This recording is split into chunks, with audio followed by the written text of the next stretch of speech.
2014年10月，张先生在义乌的欧龙奔驰 4S 店购买了这辆奔驰 S 级轿车，花了100多万。今年2月份，发动机出现异响，当时车子开了7万公里。现在就是发动机的一个调节器有异响，早上启动发动很响，像拖拉机咔咔响。事业来检查，他跟我这么说，他说这个一下子检查不来，要车停这里，过明天后天我帮检查。检查结果是车子要换调节器，欧龙奔驰 4S 店给出报价13000。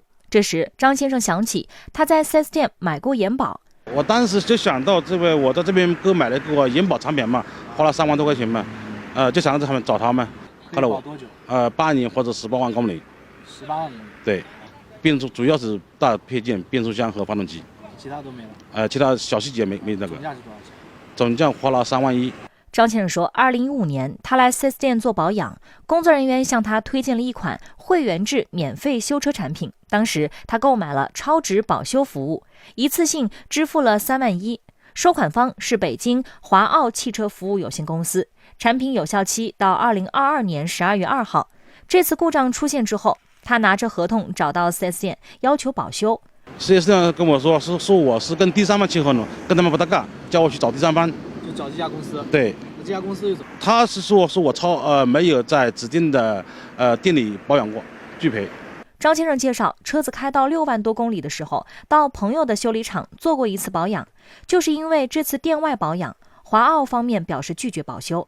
记者先找到欧龙 4S 店的售后部门。首先我们店里面确实在驻店过一段时间在这里，然后我们维修确定的内容，然后多少钱会付给我们，已经好几单已经做掉了。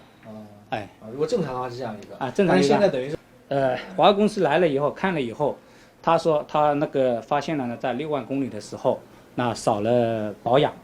就是华公司的话，现在呢，我也给他去问了他现在的话是，合同上的一个要求呢，那客户这边呢没有约定，按合同上要求没有约定保养，拒绝了他的一个这种保修的一个诉求的一个申请。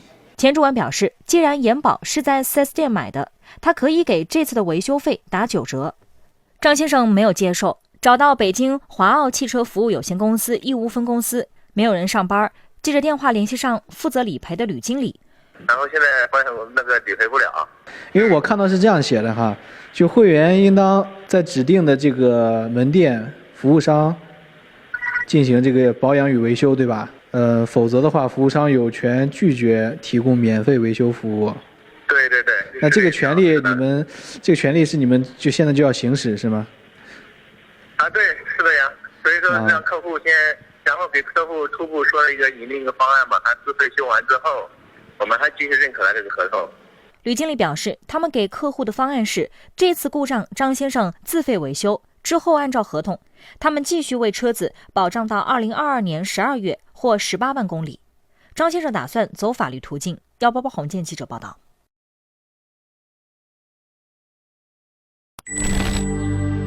关注188黄金眼，看百态人间事。